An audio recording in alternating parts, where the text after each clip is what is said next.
J'ai une tête bombée, 6 pans creux, voire peut-être une tête basse. Non, non, je ne parle pas de moi. Mais alors, bienvenue dans notre émission Le Parc et vous. Le Parc et vous, c'est pour vous faire découvrir les entreprises du parc et surtout celles et ceux qui les dirigent. Bon, je pense que vous n'avez pas trouvé de quoi je parlais. Allez, suivez-moi, nous allons découvrir la réponse et surtout notre invité.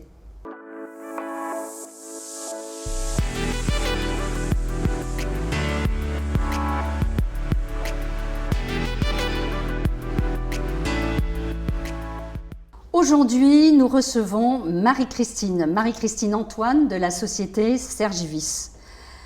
Et oui, je parlais de Vis. Vis. Vis à VIS. VIS. Donc de la société Sergivis. Bonjour Marie-Christine. Bonjour Véronique. Alors excuse-moi, déjà pour commencer, je suis ravie d'accueillir une femme sur le plateau. Donc merci d'avoir accepté notre invitation. Merci de me recevoir. Pour commencer, une première question. Tu vas pas me faire croire que tu es née avec une vis dans les doigts étant petite, quand tu es arrivée à la naissance avec des vis, des boulons. Non. Comment tu es tombée dedans alors? Mes parents avaient une société de mécanique générale et dans leur parcours, en fait, ils ont rencontré une personne qui venait d'une société de visserie qui venait de fermer. Et donc ils se sont associés. Donc cette personne est arrivée en apportant une partie de sa clientèle, de ses connaissances techniques, et mes parents leur apportaient plutôt un soutien financier, administratif, commercial, puisque lui était simplement commercial. Mais alors tes parents ont abandonné du coup un peu la mécanique? Non, ils avaient les deux activités. Donc ils avaient démarré en mécanique en 1973. Ils se sont installés au Vergalan d'abord en 72 ou 73 et en 74 je crois au Béthune. Et en 79 il y a eu Sergivis, donc en fait qui a été logé par la société de mécanique. Donc c'est même rigolo parce qu'on est toujours dans les mêmes bâtiments et là justement on est en train de faire des travaux et ce matin on a ouvert un petit cagibi qui doit faire 7 mètres carrés. Et j'avais des collaborateurs qui étaient dans le secteur. J'ai dit, vous voyez, Sergivis, ça a démarré en 79, voilà, le stock était là. Dans 7 mètres carrés. Oui, il y avait juste un bureau, 7 mètres carrés de stockage. Et puis j'ai dit après, vous voyez la partie qui est là-bas dans le magasin, après cette partie-là, c'était le stockage de Sergivis. Et aujourd'hui, on a 2000 mètres carrés. Voilà, 2000 mètres carrés. Deux bâtiments. Et combien de références? On a plus de 50 000 références. Oui, on a un stock. Ça a dû te faire drôle quand tu as ouvert ce petit cagibi de 7 mètres carrés, de se dire de 7 mètres carrés en fait aujourd'hui. Oui. Donc en plus de 40 ans. C'est un cagibi qu'on n'ouvre jamais, donc c'est vrai que ce matin, et puis en plus j'allais venir aujourd'hui, donc il y avait un peu le lien, ça m'a fait assez bizarre. Depuis plus de 40 ans, on est passé de 7 mètres carrés à enfin, il y avait un bureau quand même, oui, il y avait quand même, il y avait un bureau, il y avait, voilà, mais c'est vrai que ça a bien changé. Et toi, à quel moment tu as rejoint l'entreprise ou tu avais envie? Qu'est-ce qui t'a motivé? En fait, au début, j'ai travaillé avec mes parents en job d'été. Je venais depuis toute petite, de toute manière. Le mercredi après-midi, j'étais à l'entreprise avec mes parents. Je faisais mes devoirs à l'entreprise. Enfin, j'ai baigné dedans toute petite. Après, j'avais toujours dit que je reprendrais jamais l'entreprise parce que, au secours, ils travaillaient beaucoup trop. Ils avaient beaucoup trop de... C'était trop compliqué. Et puis, finalement, c'est venu d'une manière naturelle. J'ai travaillé avec mes parents. Un peu plus après sur Sergivis. Mais j'étais sur les deux sociétés, en fait. Et ensuite, avec mon mari, on a repris Sergivis en 98. Donc au départ, on n'était que tous les deux.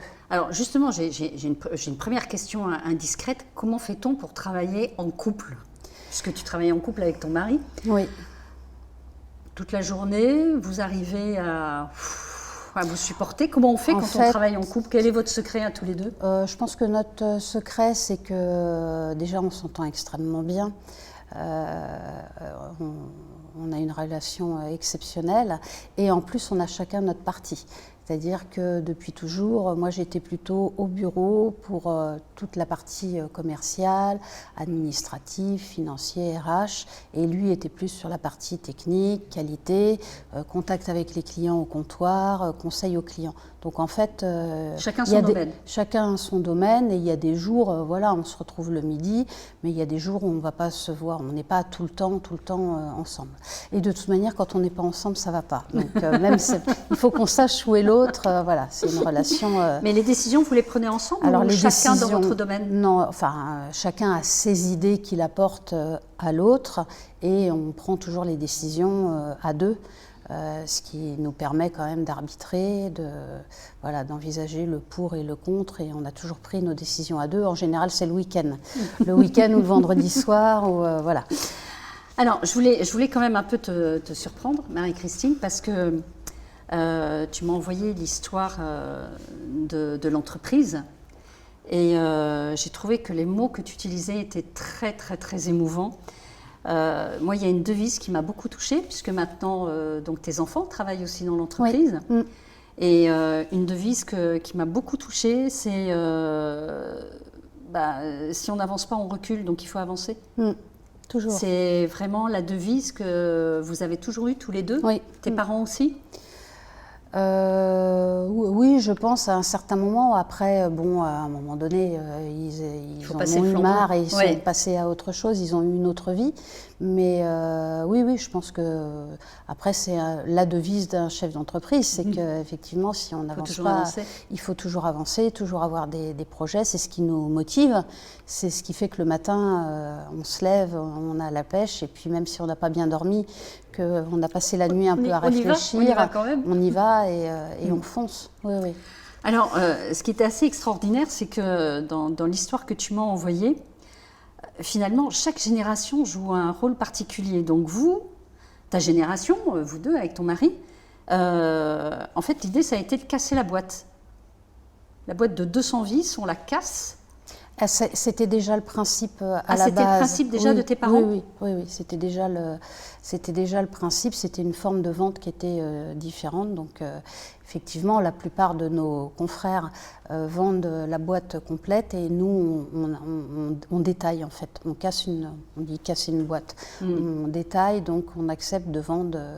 Alors, effectivement, le prix est plus élevé puisqu'il y a de la main-d'œuvre. Il faut que ça, parfois, les gens ont un peu de mal à comprendre. Il faut qu'on réexplique souvent aux clients que, parce qu'on a beaucoup de clients sur le web, de particuliers, donc il faut effectivement, les gens ont maintenant un peu une vision avec le web. Bon, alors je ne vais pas donner le nom dont tout le monde parle en ce moment, parce qu'il n'y a pas que eux. À prix cassé, parce que pas forcément prix cassé, pas forcément prix cassé, mais on passe une commande le dimanche, on est livré le lundi. C'est vrai que nous, le dimanche, on ne travaille pas, donc on n'expédie pas. Après, les gens ont un peu de mal à comprendre pourquoi la commande, elle n'est pas préparée tout de suite, parce que effectivement, Monsieur Dupont a commandé 2 vis et qu'il a fallu, c'est pas un robot qui va dans les étagères prendre les vis dans les boîtes et les compter. C'est une vraie personne.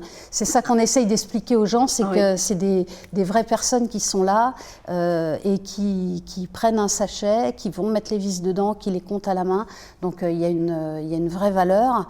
Et toute une organisation aussi. Oui, et souvent on passe du temps aussi à expliquer ça aux gens, parce que les gens ne comprennent pas qu'ils ont commandé 25 vis et il n'y en a que 24. 25 différences. Non, mais l'erreur est humaine, donc il faut pas non plus...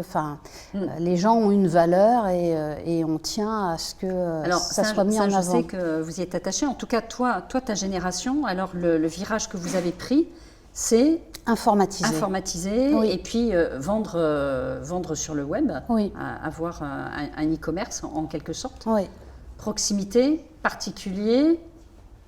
En fait, on a plusieurs canaux de vente. Donc, nous, on a repris en 98 et on a monté le premier site internet en 2005, Bricovis, qui était plus destiné à une clientèle de particuliers qui ne savent pas toujours exactement ce qu'ils veulent, donc ça leur permettait de naviguer et de voir les produits, les photos, voilà, de prendre le temps de regarder. Donc on a ce canal de vente web. Donc depuis en 2009, on a créé un autre site internet qui s'appelle Fix & Vis, qui lui vend à l'international. Et on a le site de Sergivis pour là uniquement nos clients pros qui sont en compte chez nous et qui souvent parfois sont des petites entreprises qui commandent le samedi, le dimanche, ça les arrange parce que c'est là où ils ont le temps, oui, c'est là où ils ont le temps, j'allais dire. De prévoir leurs achats et de commander. Donc on a ce canal-là. Après, on a un canal de vente traditionnel avec des clients B2B traditionnels qui nous envoient leurs commandes par fax, par mail. On a également les clients qui viennent au comptoir. Donc on a des clients... Ah oui, vraiment, ta clientèle, elle est très variée. Et il me semble que tu es en train, ou c'est en place déjà, de mettre en place un petit convoyeur pour un peu plus automatiser le... On a mis en place un convoyeur, oui. D'accord. C'est-à-dire que depuis qu'on a repris la société, on a décidé de l'informatiser. Donc, les vieux clients de la zone qui m'écoutent sauront de quoi je parle, se souviendront de l'ancien stockage de Sergivis où tout était un peu en vrac. Donc nous, on a tout répertorié, classé, inventorié, informatisé en créant des codes articles, des codes barres. Et puis au fur et à mesure, on a avancé. Ensuite, on a installé aussi des Cardex. Ce sont des grandes tours de 7 mètres de haut qui sont automatiques. Alors non, ceux-là, ne sont pas des Cardex qui tournent, ce sont des plateaux. D'accord. Donc en fait, les commandes arrivent directement sur des plannings l'informatique nous dit que telle pièce est rangée dans telle machine. Donc le besoin arrive au préparateur qui est au Cardex, suivant l'ordre de priorité, l'urgence de la commande. Et donc, il va faire le picking dans le Cardex. En fait, il appuie sur un bouton, le plateau arrive et lui montre où la pièce est stockée. Donc ensuite, il fait son picking, il renvoie. Ça a dû être un sacré travail quand on énorme. Imagine le nombre de pièces dont tu nous as parlé tout à l'heure, avec le fait de tout identifier, tout. Il faut être extrêmement rigoureux dans tout ce qu'on fait. Et donc, on a plusieurs zones de stockage comme ça en Cardex. On a une zone de stockage en picking manuel, tout simplement. Donc là, les préparateurs vont...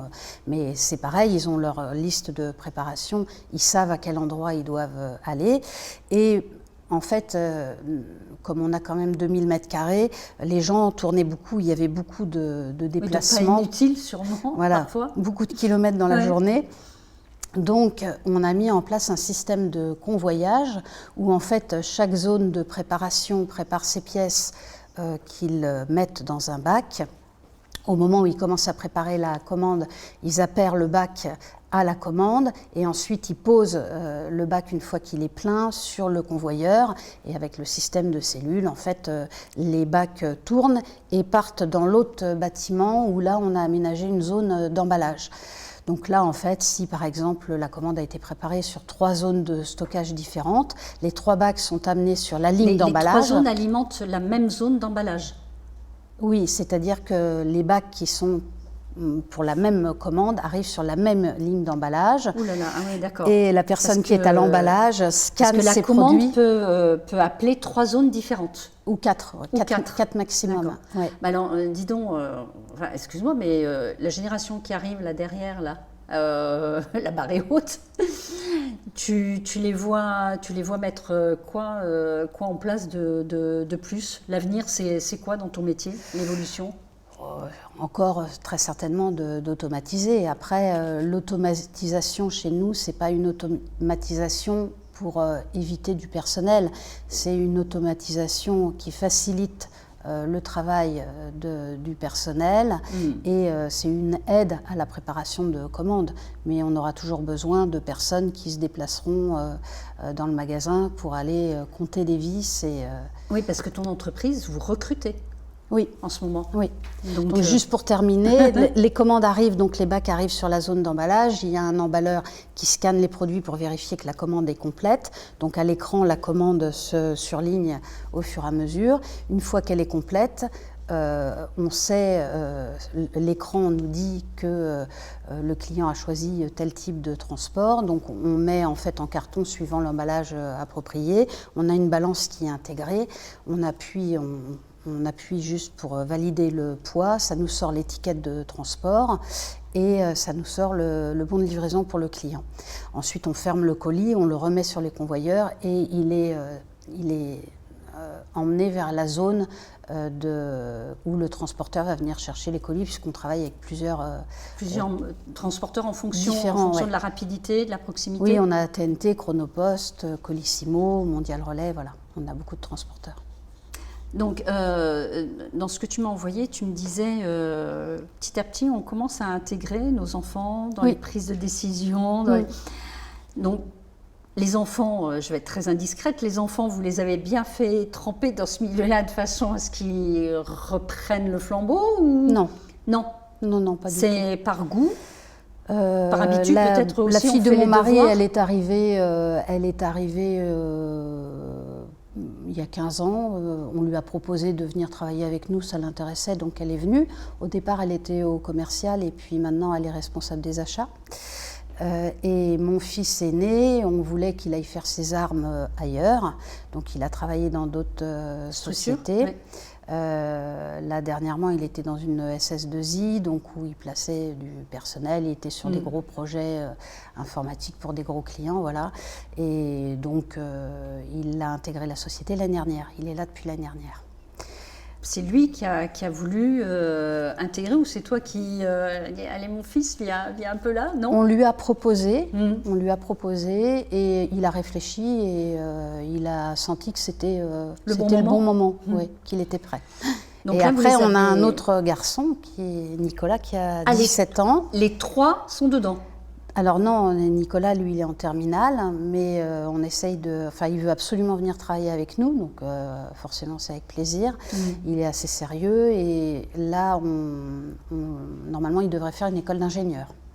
Donc qu'il ait quand même une bonne formation technique, c'est ce qu'on souhaite avec mon mari, puisqu'il y a quand même une partie technique dans le métier, il faut qu'il y ait quelqu'un qui détienne ce savoir.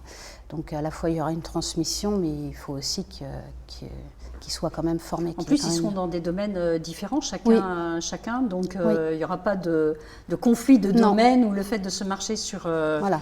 Bon, après, ils ont le droit de changer d'avis, peut-être qu'ils changeront d'avis à un moment donné, mais pour l'instant, ils ont l'air motivés. Bon, après, nous, on ne va pas partir demain, donc ça nous permet de faire une transition assez longue.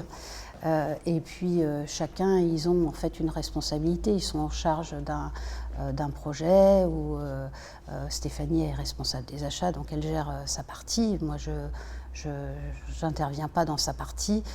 Sébastien est en train de mettre en route la refonte complète de notre site Bricoviste.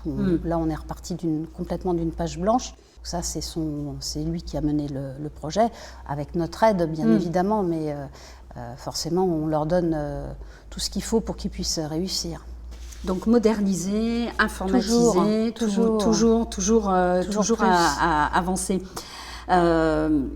J'ai lu comme ça, nous vendons maintenant de l'outillage, forêt, tarot, tournevis, etc. Et voire plus, si affinité, j'ai vu. Donc, petit à petit, vous êtes sorti, comment je dirais, de la vis, de l'écrou pour aller vers... Au départ, on était vraiment, le démarrage de la société, on était vraiment boulonnier. Donc on vendait vraiment que vis, écrou, rondelles, tiges filetées. Et dans notre développement, c'est venu aussi de clients qui nous ont dit tiens, pourquoi tu ne fais pas tel produit, pourquoi tu ne fais pas tel produit. Donc ça émane aussi des besoins de nos clients. Souvent les clients qui sont dans la zone et qui viennent au comptoir disent c'est bête, tu vois, là je suis obligée d'aller à tel endroit pour chercher tel truc, pourquoi est-ce que tu ne le fais pas? Donc ça a émané de besoins de clients après qu'on a étudié. Et ensuite, on a mis en place des nouvelles gammes de produits, notamment d'outillage. Là, maintenant, on est partenaire aussi avec Loctite, donc on vend, on vend des produits Loctite, on vend des produits de soudure, tout ce qui sert pour la soudure. Et on vient de lancer aussi des disques à tronçonner. Voilà, donc au fur et à mesure, on élargit notre gamme, mais on ne devient pas fourniture industrielle. On reste quand même dans un métier de fixation, autour de la fixation. En fait, ce qu'on peut retenir, c'est que vous n'avez pas des œillères. Non. Au contraire, et en fait, c'est répondre à l'attente de vos clients. En un même endroit, je dois pouvoir trouver un maximum de choses. Oui, l'idée, c'est un peu que le client se dise chez Cergivis, je trouverai tout. Alors, il ne trouvera pas tout, mais Oui, c'est vrai ouais. qu'un client, il va chercher une vis, il veut une vis spécifique, il vient chez nous, on n'a peut-être pas la longueur dont il a besoin, mais on va avoir la longueur au-dessus, bah, peut-être que ça va le dépanner, il ne va pas repartir sans rien. C'est l'objectif, toujours de servir le client. Servir de le répondre, client, ouais. le service en premier, oui, toujours. Toujours au service du client.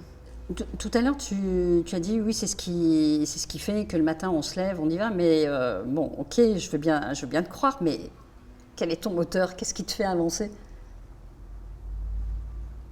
Parce que C'est naturel. oh là là, c'est extraordinaire. Non, excuse-moi, on est entre femmes, personne ne nous écoute. T'es pas non plus dans un domaine très féminin. La vis, l'écrou, le boulon, comme tu disais. Non, Lydia. mais au bureau, on n'est que des filles. Que des filles. Oui, on vient d'intégrer un garçon, là, au mois de septembre. On a fini par en accepter un. D'accord. Mais on n'est que Donc des filles. C'est plutôt féminin. Oui, Service. après, à l'entrepôt, c'est plutôt masculin et au bureau, c'est plutôt féminin. Mais on a aussi des filles qui sont en préparatrices au magasin. Et oui, c'est un produit... on n'a jamais fait le tour, en fait. Tous les jours, on découvre des nouveaux produits ou on nous demande un truc, on n'est pas sûr, on va chercher, voilà. Il y a toujours de la recherche. C'est ça qui te fait avancer? Le fait que tous les jours, il y a quelque chose de nouveau? Oui, ça. Et puis, j'aime le contact aussi avec les clients. J'aime l'équipe avec qui je travaille. Voilà, c'est un tout. J'aime travailler avec mon mari, j'aime avoir des projets, voilà, c'est tout ce qui nous fait avancer. Et puis maintenant, bah, on avance aussi pour la encore plus pour nos enfants, oui, oui. D'accord. Alors, je t'avais demandé de me rapporter peut-être quelques produits de l'entreprise ou quelque chose à laquelle tu étais attachée. Donc, j'étais un peu déçue, pas d'écrou, pas de vis, rien. Non, j'ai demandé à mon mari s'il avait une idée, je lui ai dit qu'on m'avait demandé de venir avec quelque chose auquel j'étais attachée. Il a dit, bah, t'as qu'à m'emmener moi. D'accord. Alors j'ai dit non, j'y vais toute seule. C'est à ce point-là, cette entente qu'il y a entre vous deux pour faire avancer l'entreprise? Oui. Tu penses que c'est un des facteurs qui fait que Service réussit et puis en plus s'épanouit?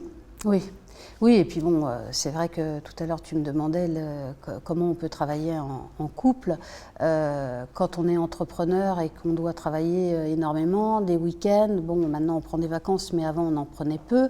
Le seul moyen pour que le couple tienne, c'est qu'on soit tous les deux dans à la même vitesse, dans le même état d'esprit, la même envie, le même moteur, quoi. Donc je pense que si on n'avait pas travaillé ensemble, ça serait peut-être plus compliqué. Si moi j'étais à la maison et que mon mari travaille autant, ça serait sûrement plus compliqué. Ouais. Alors justement, tu enclenches la question que j'avais envie de te poser. Déjà quand on travaille tout seul, comme tu viens de le souligner, si j'étais à la maison et que lui travaillait, parce que justement on sait que les chefs d'entreprise, les journées sont très élastiques, très extensibles. Mais alors quand on y est en plus à deux, comment vous faites pour vous dire, bon allez tiens maintenant stop, la vie à l'entreprise c'est terminé, maintenant on rentre à la maison, c'est un temps pour nous deux, un temps pour nos loisirs, pour nos vacances, comme tu disais, avant on en prenait très peu. Vous arrivez à faire à un moment donné, parce qu'à deux, qui c'est qui prend déjà? On est assez différents. Une question, qui c'est qui prend la décision? Tiens, on rentre le soir? C'est plutôt moi. C'est plutôt toi? Enfin, plus maintenant, non, le soir, c'est un peu tous les deux. Les vacances, c'est plutôt moi qui dis, voilà, maintenant, telle période, on part en vacances. Ouais. Par contre, moi, je pars en vacances, je reste branchée à la société. Mon mari part en vacances, il décroche complètement. D'accord, donc toi, tu veux partir en vacances pour garder le cordon ombilical Oui, je garde toujours le lien. Ouais. Alors que lui, il coupe complètement. Mais si je lui dis, on part pas en vacances... D'accord. Ça ne le dérange pas. Mais vous arrivez à faire le break le soir, de vous dire, bon allez maintenant on rentre, c'est un temps pour nous, pour la famille, pour... Ça dépend. Ça ne nous gêne pas en fait, c'est notre vie, c'est un tout en fait. Effectivement, il n'y a pas la vie de notre travail, enfin notre travail c'est notre vie, notre entreprise c'est notre vie, donc ça fait partie aussi de notre vie personnelle. Maintenant, on a d'autres sujets, mais c'est vrai que on va dire qu'on est plus attentif à ce qui se passe dans la société qu'au niveau personnel. On ne prévoit pas 3 semaines avant, tiens, tel week-end, il faudra qu'on fasse telle chose. C'est plutôt clac. Oui, c'est un peu, c'est d'un coup on se retrouve en week-end, on dit bon bah maintenant, voilà, on va faire ça, mais c'est pas aussi bien suivi, on va dire, que ce qu'on pourrait faire au travail. Bon, en tout cas, de passionnés. Oui. De passionnés dont c'est vraiment le domaine et puis la vie, c'est assez extraordinaire. Oui. Eh bien, écoute, avant qu'on se quitte, Marie-Christine, une petite dernière peut-être indiscrétion, je dirais. Dans la verrine, tu as des petits mots. Et dans ces petits mots, alors ce ne sont pas des mots doux, ce sont des questions que les gens extérieurs à l'entreprise se posent, justement sur les chefs d'entreprise, sur les dirigeants. Alors ta question c'est ? Qu'est-ce qui te fait le plus peur ? De perdre ma famille. Parce que l'entreprise, c'est l'entreprise, mais la famille, c'est quand même la base de tout, c'est la base de ma vie. Donc je suis attachée à mon entreprise, mais avant tout, je suis attachée à ma famille. Mais les deux sont un peu mêlés.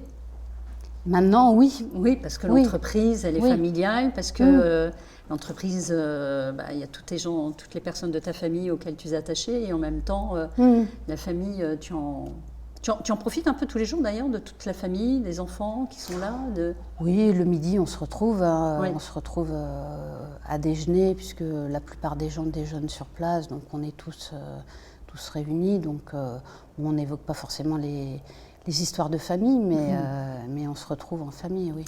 On se voit tous les jours. Ouais, c'est assez extraordinaire cette question, parce que justement, tu vois, l'idée un peu qu'ont les personnes externes à l'entreprise, c'est que pour un chef d'entreprise, ce qui compte en premier, c'est son entreprise et que son entreprise. Et toi, c'est très beau quand tu dis non, la première chose, malgré tout, malgré la passion, malgré le fait qu'on fasse quelque chose. Si je devais choisir, bien évidemment, je choisirais ma famille. Ta famille.